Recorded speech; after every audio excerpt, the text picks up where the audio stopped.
আসসালামু আলাইকুম। 18 বাংলার গ্রামগঞ্জের খবরে সবাইকে স্বাগত জানাচ্ছি। আমি ভাবনা আহমেদ। শুরুতেই বিআরবি কেবল সংবাদ শিরোনাম। ঈদে ঘরমুখো মানুষের ট্রেন যাত্রা শুরু। প্রথম দিনেই শিডিউল মতোই ছেড়ে গেছে ট্রেন। বিনা টিকিটের যাত্রী ঠেকাতে তৎপর রেলওয়ে কর্তৃপক্ষ। প্রথমবারের মতো সমুদ্রগামী ফেরির যুগে প্রবেশ করল বাংলাদেশ। চট্টগ্রাম সন্দ্বীপ সাগর পথে চালু হলো ফেরি সার্ভিস। খুশি দ্বীপের বাসিন্দারা। শুনছিলেন বিআরবি কেবল সংবাদ শিরোনাম। এবারে বিস্তারিত। আসন্ন ঈদ উল ফিতর উপলক্ষে ঘরমুখো মানুষের ট্রেন যাত্রা শুরু হয়েছে। সকাল 7টার দিকে কমলাপুর রেল স্টেশন থেকে রাজশাহীর উদ্দেশ্যে ছেড়ে গেছে ধূমকেতু এক্সপ্রেস। এই ট্রেনের মাধ্যমে ঈদ উল ফিতরের ট্রেন যাত্রা শুরু হয়। আজ যারা যাত্রা করছেন তাদের আগাম আসনের টিকিট গত 14 মার্চ বিক্রি করে রেল।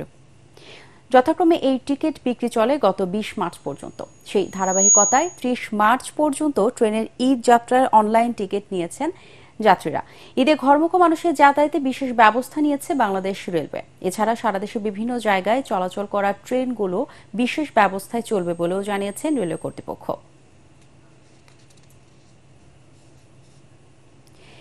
দীর্ঘ প্রতীক্ষার অবসান ঘটিয়ে প্রথমবার সমুদ্রগামী ফেরির যুগে প্রবেশ করছে বাংলাদেশ। দেশের মূল ভূখণ্ড থেকে বিচ্ছিন্ন দ্বীপ উপজেলা সন্দ্বীপের সাথে যোগাযোগ সহজ করতে চালু হলো চট্টগ্রাম সন্দ্বীপ সাগর পথে এই ফেরি সার্ভিস। সকালে এর উদ্বোধন করেন নৌপরিবহন উপদেষ্টা অবসরপ্রাপ্ত brigadier general M Shakhawat Hossain. Chittagong থেকে আরও জানাচ্ছেন সৈয়দ তামিম মাহমুদ। এ যেন অন্যরকম এক আবেগময় দিন এই দ্বীপবাসীদের জন্য। যাত্রাপথের সীমাহীন ভোগান্তি, টানহানি, আশ্বাস আর প্রতিশ্রুতির বেড়াজাল পেরিয়ে প্রথমবারের মতো তাদের সেবায় যুক্ত হচ্ছে ফেরি সুবিধা। দেশের মূল ভূখণ্ডের সঙ্গে যোগাযোগে কোমর পানি বা হাঁটু পরিমাণ কাদা মারানো দুর্ভোগ সাগর বেষ্টিত সন্দ্বীপের মানুষের প্রতিদিনের অভিজ্ঞতা। আছে যানবাহনের সংকট। এছাড়াও ঝড় বৃষ্টির মতো প্রাকৃতিক দুর্যোগে নৌ চলাচলে জীবনের ঝুঁকি তো রয়েছেই। সেই সাথে অসুস্থ রোগীকে দ্রুত শহরে আনতে গেলেও বেগ পেতে হয় সন্দ্বীপের মানুষের। এই দুর্ভোগ আর ঝুঁকি কমাতে এবার চট্টগ্রাম সন্দ্বীপ রুটে চালু হলো ফেরি সার্ভিস। এ নিয়ে ব্যাপক উৎফুল্ল সন্দ্বীপবাসীরা। প্রাণের এই জনপদ নিয়ে তারা এখন বুনছেন নতুন স্বপ্ন। আমাদের জন্য এটা নতুন এক দ্বারপ্রান্ত। আমাদের সন্দ্বীপে অনেক উন্নত হয়ে যাচ্ছে, যাতায়াতের সুবিধা হচ্ছে। এটা একটা অবর্ণনীয় আমাদের জন্য সুখকর খবর। আমরা আনন্দে আবেগে আপ্লুত। সীতাকুণ্ডের বাঁশবাড়িয়া প্রান্ত থেকে দ্বীপের গুপ্তছড়া ঘাটে দিনে 2 বার আসা যাওয়া করবে এই ফেরি। পারাপারে যাত্রীপ্রতি ভাড়া আসনভেদে 80 থেকে 100 টাকা।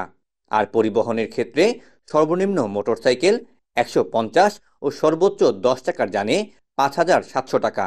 তবে সমুদ্রের উত্তাল ঢেউয়ে এমন প্রকল্পের অবকাঠামো বর্ষায় কতটুকু স্থায়ী হয় সেটি ভাবাচ্ছে সংশ্লিষ্টদের। এই ওয়েদারে আসলে এটা চালানোর জন্য আর হয়তো 10-12 দিন চালানো যাবে। আমরা চেষ্টা করবো ঈদটা পার করার জন্য। আমি মনে করি যে এইটা দেয়া উচিত, কারণ আসলে অনেক লক্ষ মানুষ এখানে উপকৃত হবেন। এটা এখনো বর্ষাকালে কি হবে আমরা তো জানি না, ওই সব দেখতে হবে। বাংলাদেশের কোস্টাল ফেরির কোনো ভবিষ্যৎ নাই এবং আনতে হবে আমাকে যত তাড়াতাড়ি সম্ভব। এবং কোস্টাল ফেরি ছাড়া সন্দ্বীপে এখানে আমি রেগুলার দিতে পারবো না, কারণ এটা অনেক অ্যাক্সিডেন্ট থাকে। এদিকে সন্দ্বীপের অভ্যন্তরীণ সড়কগুলো অনেক সরু। ফেরি চালুর পর এসব সড়কে পরিবহনের চাপ আরও বাড়বে। তাই এই দিকেও নজর দেওয়ার কথা বলছেন সন্দ্বীপবাসী। যে পরিমাণে যানবাহনগুলো আসবে ওগুলোর জন্য আমাদের আগে রোডগুলো প্রশস্ত করতে হবে। ভিতরে আমাদের ডাবল কোনো রোড নাই। সীতাকুণ্ডের বাঁশবাড়িয়া থেকে নৌ রুটে সন্দ্বীপের দূরত্ব 16.5 কিলোমিটার। এই দূরত্ব পাড়ি দিতে ফেরির সময় লাগবে প্রায় 1.25 ঘন্টা। সৈয়দ তামিম মাহমুদ, এটিএন বাংলা, চট্টগ্রাম। বিএনপির কোনো নেতাকর্মীর বিরুদ্ধে চাঁদাবাজি, দখল সহ কোনো ধরনের অনৈতিক কর্মকাণ্ডে প্রমাণ পাওয়া গেলে কঠোর শাস্তিমূলক ব্যবস্থা নেওয়া হবে। নড়াইল সদর উপজেলা বিএনপি আয়োজিত ইফতার মাহফিলের আলোচনা সভায় জেলা বিএনপির নেতারা এই হুঁশিয়ারি দেন।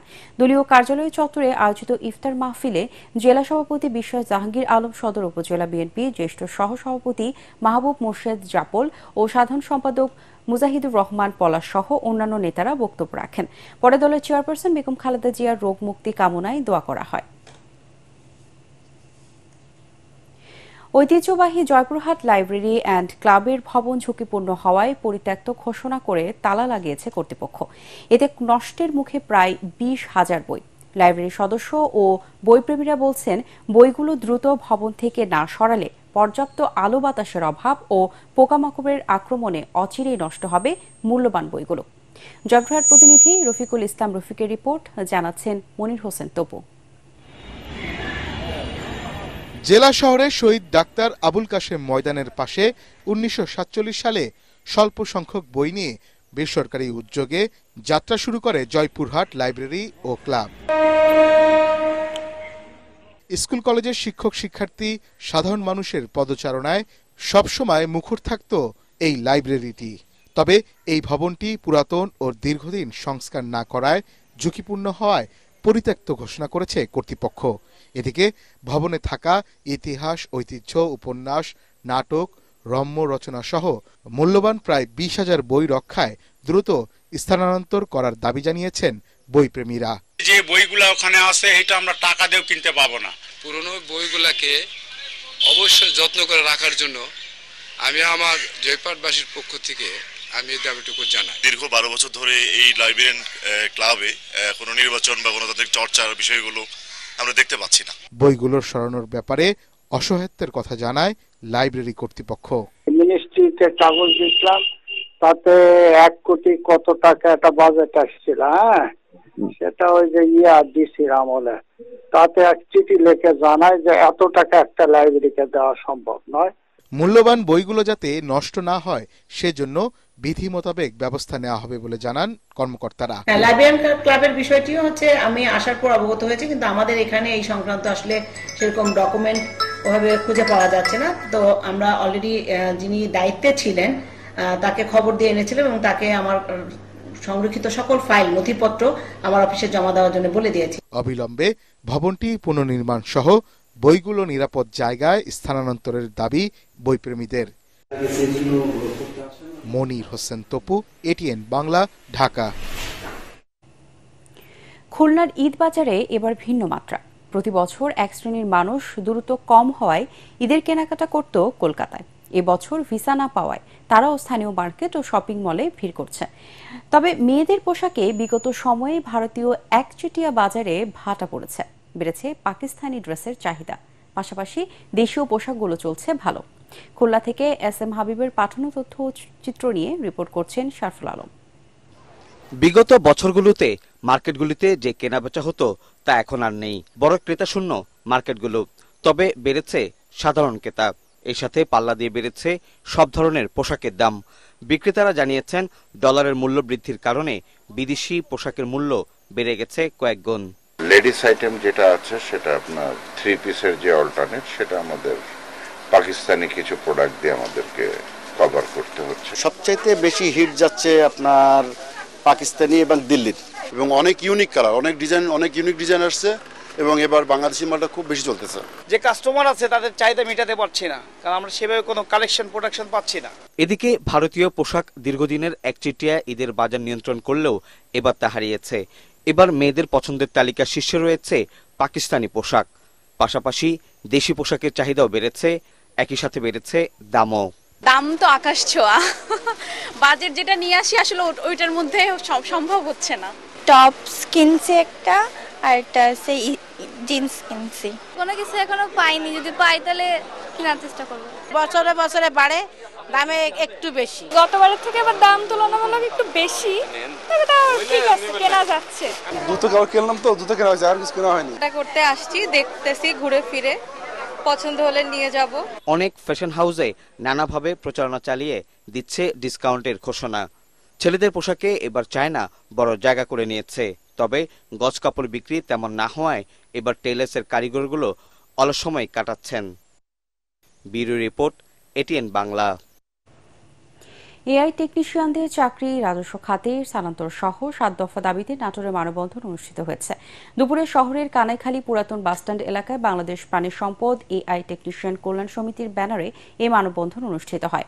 মানববন্ধনে সংগঠনের নাটোর জেলা শাখার আহ্বায়ক আবু সাইদ হিমেল ও সদস্য সচিব আবু তাহের গাজী বক্তব্য রাখেন। দাবি মানা না হলে বৃহত্তর কর্মসূচি ঘোষণার হুঁশিয়ারি দেন বক্তারা। জুলাই 24-এর আহতদের সম্মানে সিরাজগঞ্জ আর্মি ক্যাম্পের আয়োজনে দোয়া ও ইফতার মাহফিল অনুষ্ঠিত হয়েছে। সিরাজগঞ্জ সরকারি কলেজে 11 পদাতিক ডিভিশন ও বগুড়া এরিয়া অধীন সিরাজগঞ্জ আর্মি ক্যাম্প এই অনুষ্ঠানের আয়োজন করে।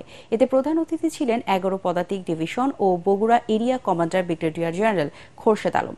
অন্যান্যের মধ্যে বক্তব্য রাখেন সিরাজগঞ্জ আর্মি ক্যাম্পের CO lieutenant colonel Junayed bin Kabir ও অ্যাডজুটেন্ট ক্যাপ্টেন সন্দীপ দাস। অনুষ্ঠানে জুলাই গণঅভ্যুত্থানে আহত 47 জনকে সেনাবাহিনীর পক্ষ থেকে উপহার দেওয়া হয়।